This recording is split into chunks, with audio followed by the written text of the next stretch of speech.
Olá pessoal, tudo bem? Começando então aqui um novo resumo de aulas, a gente vai então agora trabalhar com a linguagem Python, tudo bem? Então, como a gente falou, vai ser um resumo das nossas aulas, mas que então para aqueles alunos que estão com dúvidas, perderam alguma aula, consegue então aqui ir acompanhando e tirando as suas dúvidas, tá bom? Lembrando, qualquer dúvida, sugestão, deixa aqui no comentário que depois eu respondo ou então me procure em sala de aula. Começando com a nossa linguagem Python, o que a gente tem? Começando só com uma teoria bem rapidinha, ela foi criada então na década de 80, mas só foi lançada ali por volta de 90, 91, por Guido van Hausen, então ele que é o responsável, o criador por essa linguagem. Atualmente ela está na versão então 3 e alguma coisa, beleza? É a versão estável. Ela é uma linguagem então considerada de alto nível e interpretada, então diferente de uma linguagem como Java e como C, que são linguagens compiladas, a linguagem Python ela é considerada, grosso modo, como interpretada. No fundo dos panos, ela acaba sendo meio híbrida, porque ela tem um processo meio de compilação, não tradicional como acontece lá na linguagem C ou no Java, e depois a máquina virtual acaba então interpretando esse bytecode que ela acaba gerando, tudo bem? Os arquivos dela, então, a terminação é .py, ou então o bytecode, né, que é esse arquivo intermediário que ele gera, é o arquivo PYC, tá bom? A linguagem, ela é então case sensitive, o que significa? Que ela vai diferenciar maiúsculas de minúsculas, tá bom? Isso, galera, não se preocupem que ao longo de todo o ano a gente vai ver isso calmamente, então a gente vai falar isso tantas vezes que isso aqui já vai entrar, já vai ficar consolidado aí com vocês, tá bom? E ela também é uma linguagem fracamente tipada. Então, só para vocês saberem, fracamente tipada significa quando a gente for criar uma variável, ela não vai precisar, então, definir qual é o tipo dessa variável, tá bom? O ideal para quem está chegando agora aqui nesse curso, mas ainda não teve uma noção de lógica de programação, é assistir às aulas, então, de Portugal, que a gente também tem uma playlist aqui, e essa aula, então, vai te dar uma base para você saber o que é uma variável, o que não é, tá bom? De qualquer maneira, não se preocupe, esse é um curso introdutório, básico, então, é para pegar todo mundo que não sabe nada de programação e nada de Python, e aí sim conseguir aprender essa linguagem de programação, que hoje em dia está na crista da onda do mercado de trabalho, tá bom? Então, só para a gente entender aqui mais ou menos como é que funciona a diferença entre uma linguagem compilada de uma linguagem, então, interpretada, tá? Então, basicamente, pessoal, a linguagem compilada, a gente vai escrever o nosso código aqui, usando termos que a gente considera de alto nível. Por que é alto nível? Porque ele é mais próximo do nosso dia a dia.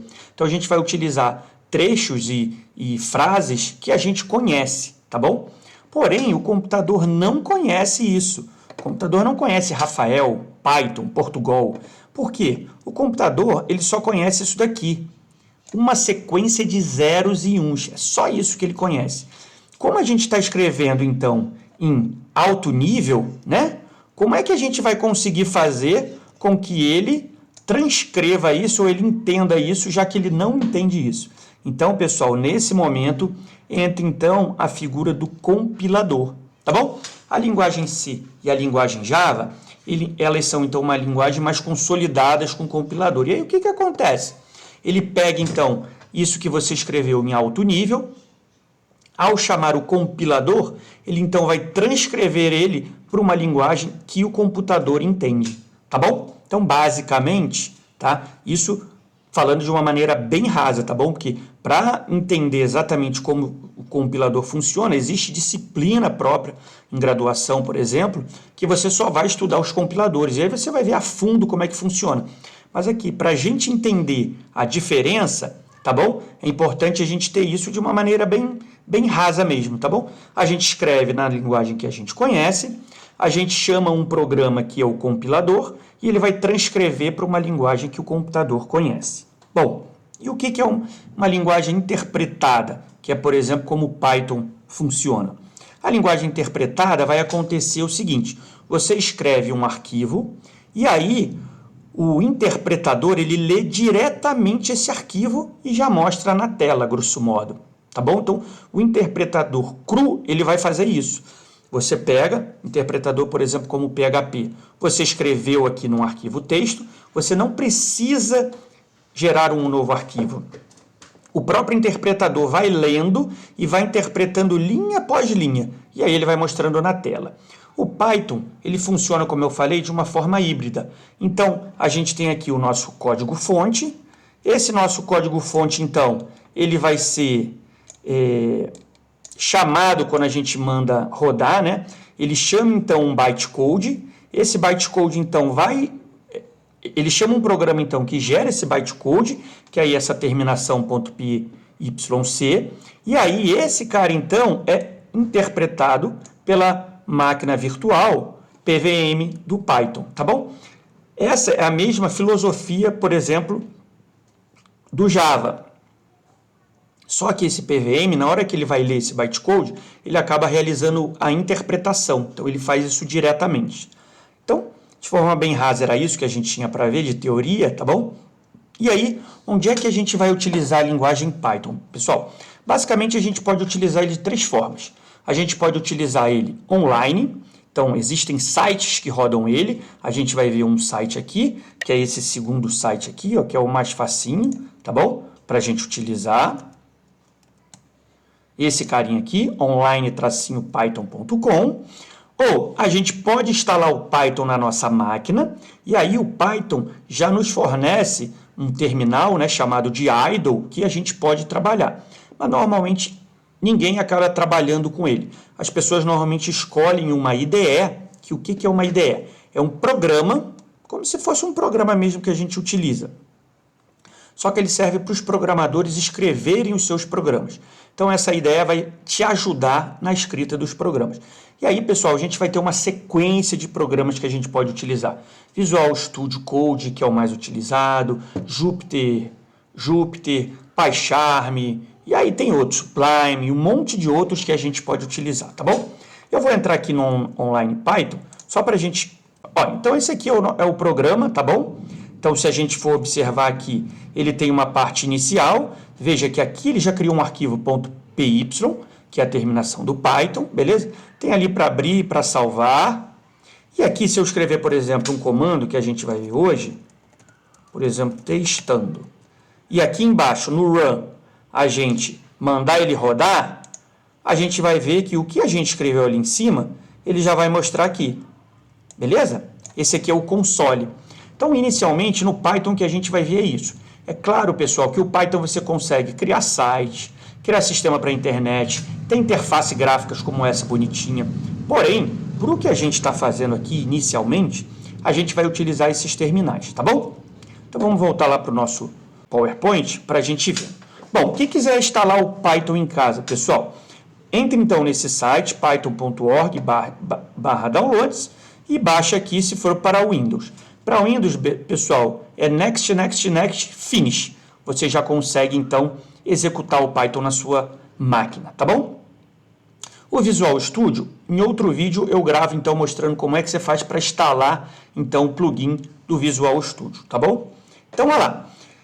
A linguagem Python. Então, como a gente falou, basicamente, a linguagem Python, a gente começa vendo, então, um primeiro comando, que é esse comando print, que a gente viu ali.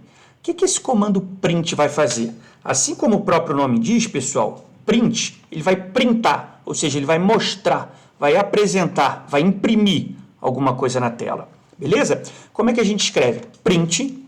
E aí lembra que a gente falou que o Python é case sensitive? Ou seja, eu tenho que escrever exatamente como está aqui. Tudo em minúsculo. Eu não posso querer, mas eu acho mais bonitinho o P maiúsculo.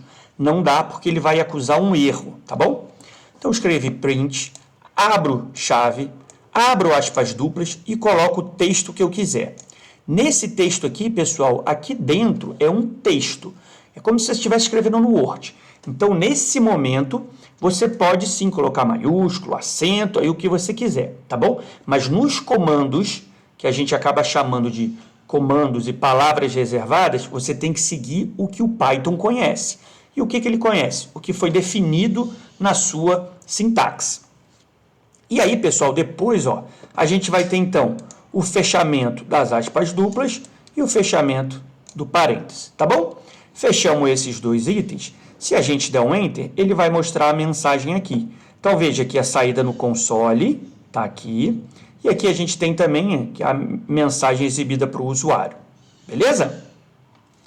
Bom, antes da gente entrar em variáveis, vamos então voltar lá para aquele site que roda os nossos programas em Python para a gente ver ele alterando as mensagens. Bom, então de volta aqui no site online, só lembrando então aqui qual é o site, pessoal, online-python.com, a gente vai ter essa primeira parte, que é a parte que a gente escreve os códigos, tudo bem? Então, lá, agora a gente colocou print testando, mas se eu colocar alguma coisa, olá, curso novo de Python. Veja que ao mandar rodar esse código, veja, ele estava mostrando aqui o testando, e ao mandar rodar esse código, ele vai mostrar lá a nova mensagem, olá, curso novo de Python. Beleza? Então, ele faz exatamente o que a gente ou ele replica exatamente o que a gente escrever aqui dentro. E aí, o que a gente comentou aqui, ó, veja, se a gente tirar o P minúsculo e colocar ele maiúsculo, repare que o print era azul, né? Olha como é que ele fica na cor azul. Isso daqui é uma IDE. Então, veja que a IDE ele te mostra o seguinte, olha, eu conheço o comando print em minúsculo. Se você quer colocar um comando print maiúsculo, eu não conheço. E aí, veja que ele coloca na cor preta, tá bom? Então, ó, vamos rodar esse cara aqui. E veja, quando a gente roda esse cara, olha só o que acontece.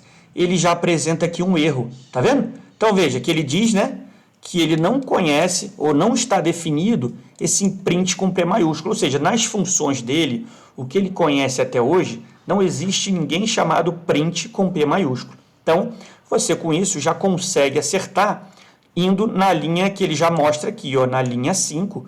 Então, você consegue ir lá na linha 5 e ver exatamente que ela está com erro. E aí, se você trocar para P minúsculo e mandar rodar, veja que aí sim ele já mostrou corretamente. Tudo bem? Pessoal, já chegamos nos 10 minutos. O que a gente tinha que ver então para a aula de hoje era isso. Na próxima aula a gente vê então os operadores matemáticos e vemos então as variáveis e aí os nossos programas começam a ficar mais legais, tá bom? Um abraço, espero que tenham gostado e até a próxima.